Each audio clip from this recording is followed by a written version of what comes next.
चलिए दोस्तों, जैसा कि हम लोग हड़प्पा सभ्यता के बारे में पढ़ रहे थे।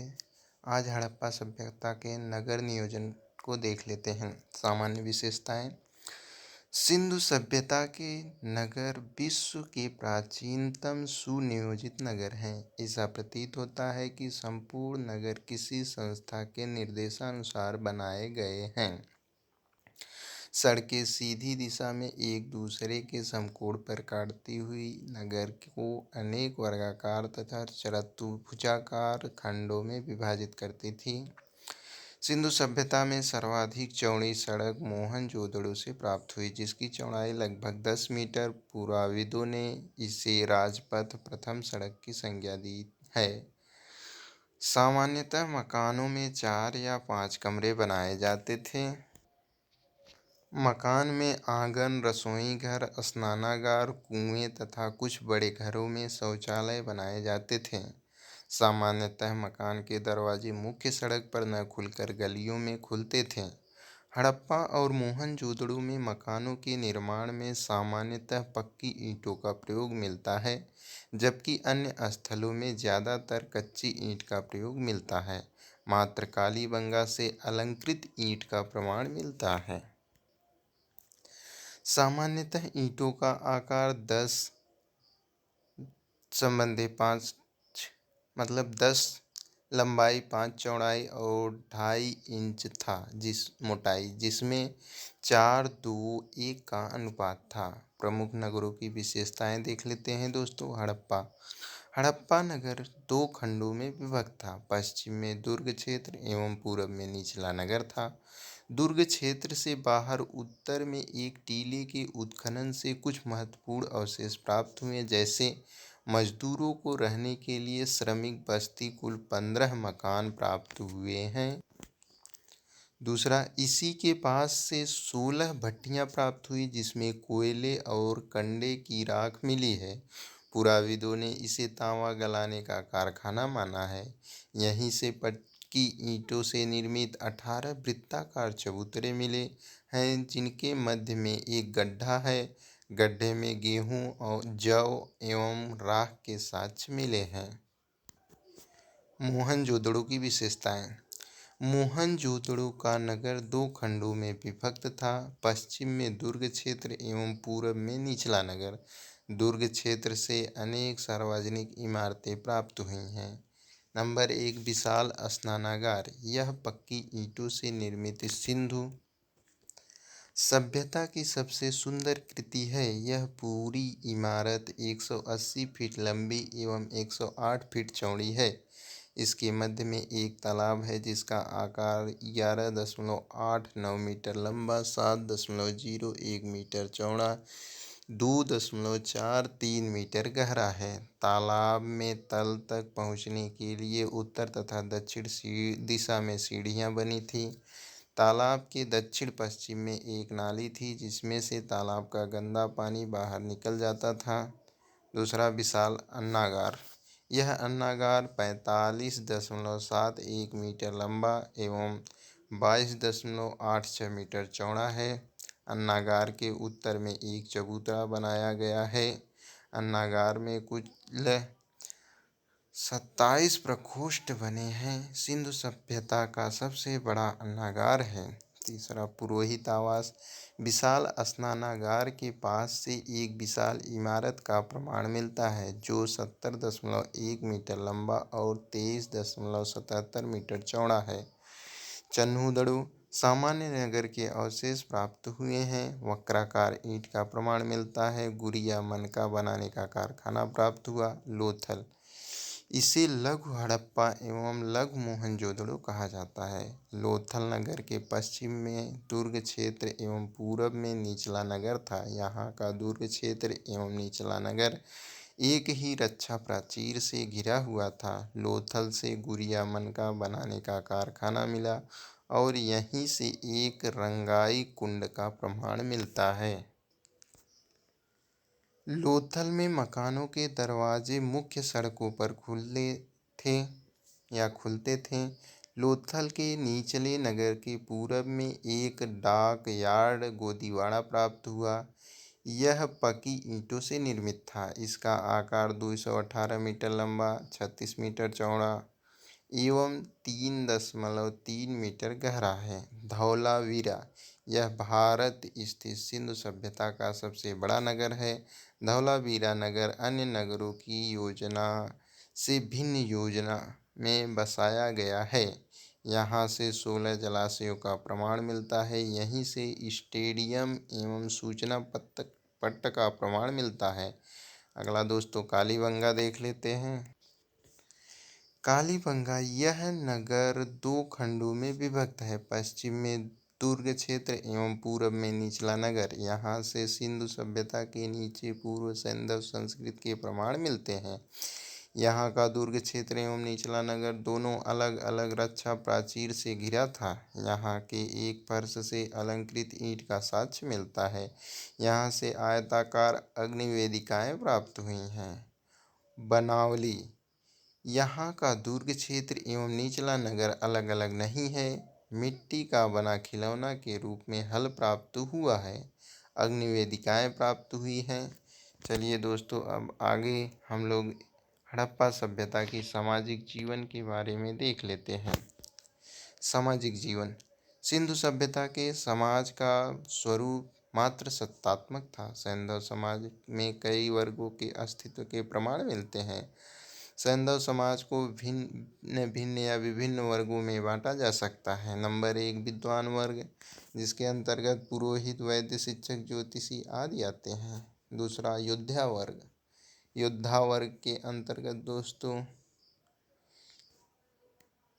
अगला है तीसरा व्यापारी एवं शिल्पी वर्ग। चौथा है श्रम वर्ग। सैंधव समाज में व्यापारियों का महत्वपूर्ण स्थान रहा होगा। भोजन, सैंधववासी शाकाहारी तथा मांसाहारी 2 प्रकार के भोजन करते थे। मांस, मछली, दूध का प्रयोग करते थे। औषधि के रूप में शिलाजीत, समुद्र का फेन एवं नींबू का प्रयोग करते रहे होंगे। वस्त्र, सिंधु सभ्यता के किसी भी स्थल से किसी भी निर्मित वस्त्र का साक्ष्य नहीं मिला। सैंधववासी सूती एवं ऊनी दोनों प्रकार के वस्त्र पहनते थे। मोहनजोदड़ो से चांदी की डिबिया के अंदर से लाल रंग के कपड़े का साक्ष्य प्राप्त हुआ है। स्त्रियां टरनुमा वस्त्र धारण करती थी। शाल जैसा वस्त्र भी ऊपर से धारण किया जाता था।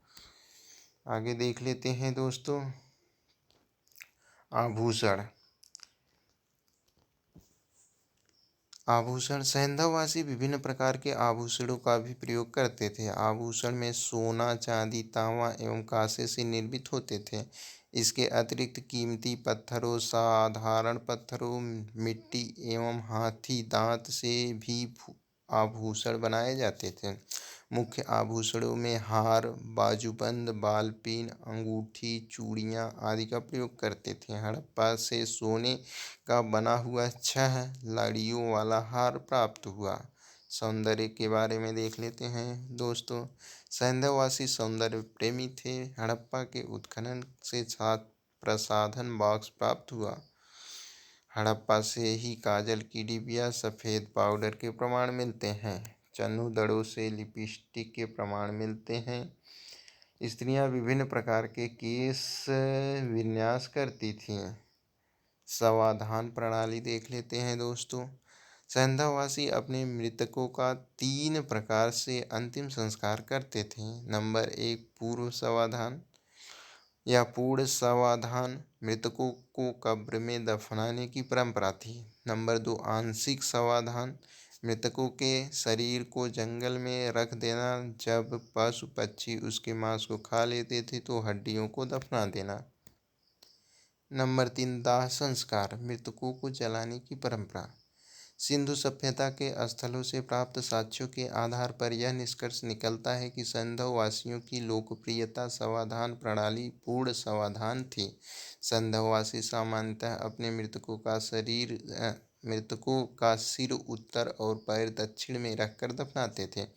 मृतक के साथ अंत्येष्टि सामग्री जैसे मृतभांड, आभूषण आदि रखते थे। कब्र पैर की अपेक्षा सिर की ओर अधिक चौड़ी होती थी। हड़प्पा का कब्रिस्तान दुर्ग क्षेत्र के दक्षिण से प्राप्त हुआ है। हड़प्पा के कब्रिस्तान का नाम पुराविदों ने R37 रखा है, जहाँ से कुल 37 कब्रें प्राप्त हुई। यहाँ से प्राप्त एक कब्र में मृतकों को लकड़ी के ताबूत में रखकर दफनाया गया है। ऐसी परंपरा सुमेरियन सभ्यता से प्रचलित थी। लोथल का कब्रिस्तान दुर्ग क्षेत्र उत्तर पश्चिम से प्राप्त हुआ है। यहाँ से कुल 20 कब्रें प्राप्त हुई हैं, जहाँ से युगल समाधान के प्रमाण मिले हैं। मोहनजोदड़ो से अभी तक कब्रिस्तान का प्रमाण नहीं मिला है। हड़प्पा सभ्यता का धार्मिक जीवन। आइए दोस्तों, हड़प्पा सभ्यता के धार्मिक जीवन का अध्ययन कर लेते हैं। संधववासी अपने देवी देवताओं की अनेक रूपों में पूजा करते थे। पुरुष देवता संधव स्थलों से हमें पुरुष देवता के अनेक रूपों के अंकन का साक्ष्य मिलते हैं। मोहनजोदड़ो से प्राप्त एक मुद्रा में सिंह युक्त त्रिमुखी पुरुष देवता का चित्र अंकित है।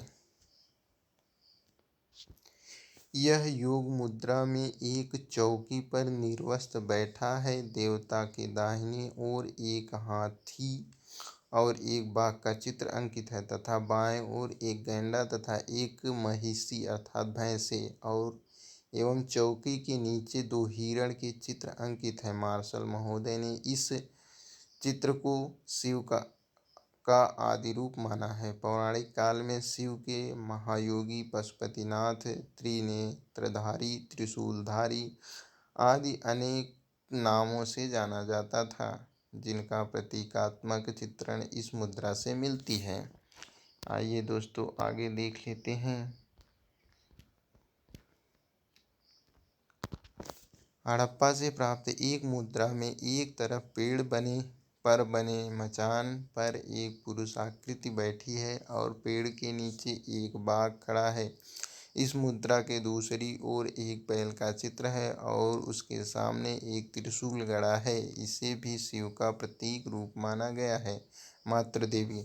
हड़प्पा, मोहनजोदड़ो, चंदुदड़ो आदि से बड़ी संख्या में नारी मृड़ मूर्तियों, मुहरों पर अंकित नारी आकृति और अन्य दृश्य मिलते हैं, जिससे स्पष्ट होता है कि वे मातृ देवी की उपासना करते थे। नारी मृड़ मूर्तियों के सिर के दोनों ओर दीपक जैसी आकृति बनी है। इनमें कालिख के निशान भी हैं। मैके की मान्यता है कि इसमें तेल बाती डालकर इसकी पूजा की जाती थी। सभी विद्वान इन मूर्तियों को मातृ देवी की मूर्ति मानते हैं। मूर्ति पूजा का सर्वप्रथम उल्लेख सैंधव समाज या सैंधव सभ्यता से मिलता है। यद्यपि किसी भी स्थल में या किसी भी स्थल से मंदिर के साक्ष्य नहीं मिले हैं। हड़प्पा से प्राप्त एक मुद्रा में एक और एक स्त्री को सिर के बल खड़ा किया गया है और उसकी योनि से वनस्पति निकलते हुए दिखाया गया है। इस चित्रण को मातृ देवी के प्रजनन शक्ति का स्वरूप माना है, अर्थात पृथ्वी देवी का अंकन है।